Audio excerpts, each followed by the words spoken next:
Chères sœurs, chers frères, chers parents de Côte d'Ivoire, je vais vous parler aujourd'hui d'un sujet extrêmement grave. L'infection à coronavirus ou Covid-19 est présente dans notre pays, avec à la date du 22 mars 2020, 25 cas confirmés. Ce nombre, malheureusement, croît et va croître encore dans les prochains jours, car l'infection est très contagieuse. Sur une échelle de 1 à 3, elle a un indice de reproduction estimé entre 2 et 3. Cela signifie que la transmission du Covid-19 est massive et plus rapide au sein de la population générale que celle de la grippe saisonnière. Cette maladie, il faut le savoir, se contracte par contagion. Ça signifie que lorsque je suis en face d'une personne porteuse du virus, les gouttelettes de salive qu'elle projette en parlant, en éternuant ou en toussant peuvent me contaminer. Les objets touchés par une personne porteuse du virus peuvent me contaminer si je les touche à mon tour. C'est pourquoi il devient indispensable que je porte un masque qui va me protéger et protéger mon vis-à-vis contre le virus. Il est important que je me lave régulièrement les mains avec de l'eau et du savon plusieurs fois par jour. Il est important que j'évite tous les gestes de familiarité et d'affection, serrage de mains, accolades, embrassades, qui peuvent m'amener à contaminer les autres sans le vouloir, ou bien à me contaminer moi-même sans le chercher. Il est important que je consulte des médecins si je présente les symptômes du Covid-19.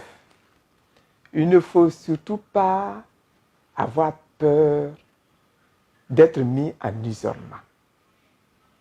Chez tous les patients atteints, on peut observer un rhume, des maux de gorge, de la fièvre, des maux de tête, une toux sèche et des difficultés respiratoires qui peuvent être graves, pouvant même évoluer en pneumonie.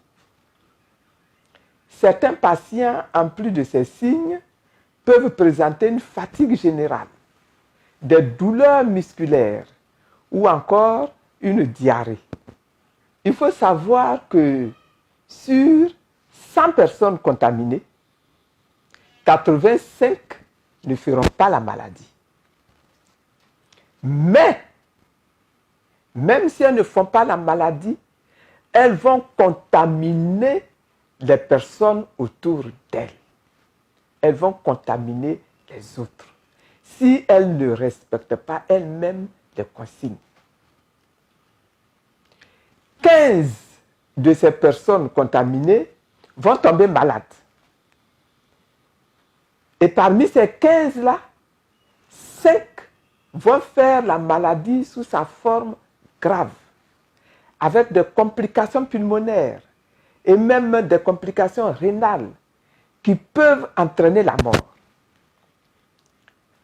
Cette épidémie n'épargne aucun continent, ni aucune race humaine. Les Africains, les Noirs, ne sont pas plus résistants contre ce virus que les Chinois et les Italiens. C'est pourquoi j'invite la population ivoirienne tout entière à respecter strictement toutes les mesures de prévention qui sont recommandées par le gouvernement, qui sont recommandées par les médecins, afin de se protéger et de protéger son entourage. la lutte contre le coronavirus est une affaire très sérieuse. Des dirigeants du monde ont parlé même de guerre contre un ennemi invisible. Et ils ont raison. Donc, ne faisons preuve d'aucune négligence, d'aucune désinvolture. C'est chacun d'entre nous qui, par son engagement au respect scrupuleux des mesures de prévention, contribuera à freiner la propagation de ce virus-là dans notre pays et même à aboutir à l'éradication de cette maladie-là dans notre pays. Le coronavirus n'est pas une fatalité.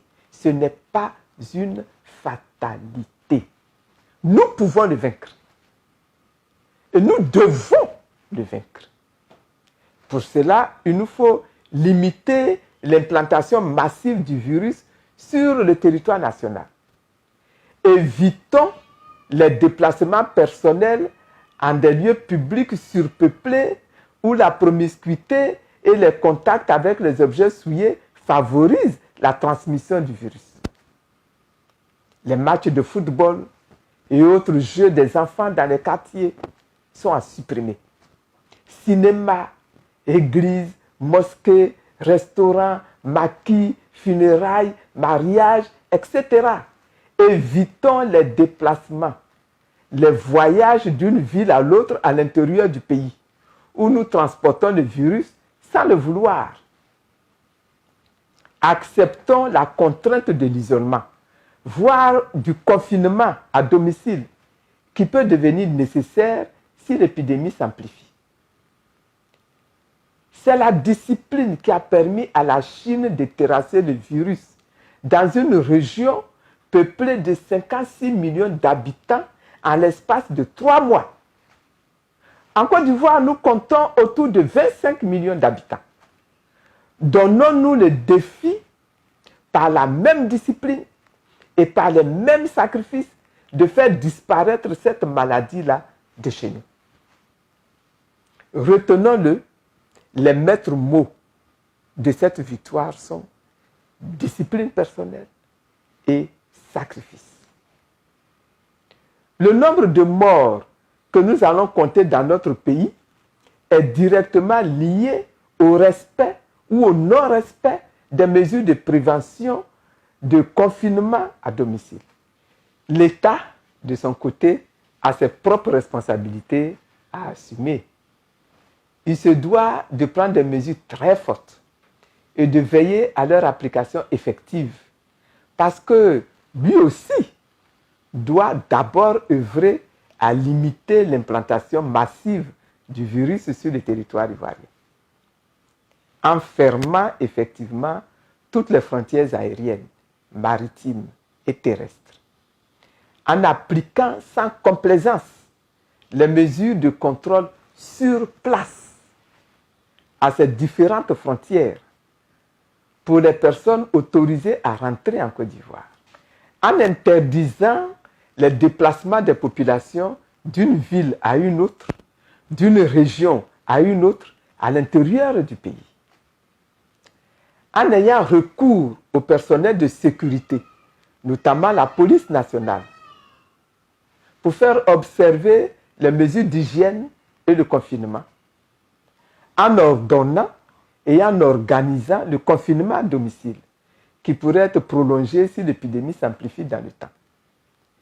Il faut rappeler que seul le confinement peut permettre de maintenir éloignés les uns des autres, empêcher de la sorte la propagation du coronavirus et donc sauver les vies. Puis, l'État doit promouvoir les moyens de dépistage du Covid-19 par une sensibilisation plus intense de la population sur les signes de la maladie. Quand aujourd'hui on marche dans Abidjan, on constate que la population n'a pas encore pris toute la mesure de la gravité de ce mal-là. Et c'est inquiétant. La formation des personnels de soins du secteur public et du secteur privé. L'implication des agents sociaux, sociologues, anthropologues, assistants sociaux, d'une part, pour éviter toute psychose et inviter la population à observer les mesures de protection. Et d'autre part, pour aider la population elle-même à organiser la solidarité qui va forcément s'imposer. La consultation précoce de toute personne présentant des signes d'atteinte pulmonaire, l'accès facile au diagnostic biologique du Covid-19 à l'Institut Pasteur d'Adiopodoume via l'Institut national d'hygiène publique pour le transport des prélèvements, transport médicalisé par ambulance ou par drone ou encore par hélicoptère. Aussi, l'État doit-il assurer la prise en charge des cas confirmés en augmentant les capacités d'accueil des centres de prise en charge. Nous préconisons de transformer l'Institut de la jeunesse et des sports en un véritable hôpital de prise en charge avec au moins une centaine de respirateurs, de réactiver les structures aménagées préalablement pour la prise en charge des cas d'Ebola. L'État, disais-je, doit assurer la prise en charge des cas confirmés en remobilisant les personnels à la retraite, infectiologues, réanimateurs, internistes, hygiénistes, etc. En acquérant rapidement le matériel de soins et de protection en nombre important. Soluté, gel hydroalcoolique, gants, masques, lunettes, protectrices sur blouse à manches longues pour les personnels de soins dans l'exercice de leurs fonctions. En encourageant, j'insiste là-dessus, en encourageant les industries pharmaceutiques locales à repositionner la chloroquine afin de mettre ce médicament à la disposition des praticiens pour le traitement des malades. Cette maladie, je l'ai déjà dit, n'est pas une fatalité. Ce virus peut être vaincu. Il doit être vaincu. C'est vrai que le nombre de cas augmente chaque jour, mais il nous faut juste un engagement sincère, résolu, généreux, de tout le monde et de chacun. Face à cette menace, il est impérieux que le pouvoir suspende toutes ces réformes impopulaires qu'il a annoncé de faire par ordonnance ou par promulgation. Il doit également suspendre la réalisation des cartes nationales d'identité,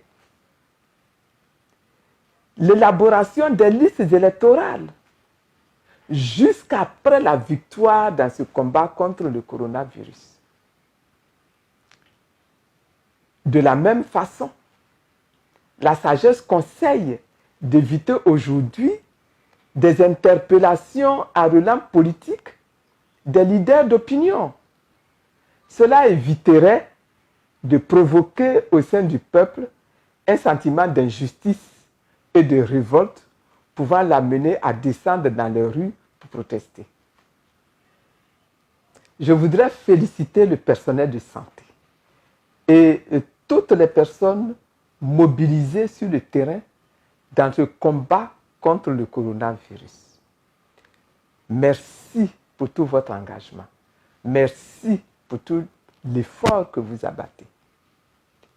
Aux malades et à toutes les personnes infectées, je vous dis toute ma compassion.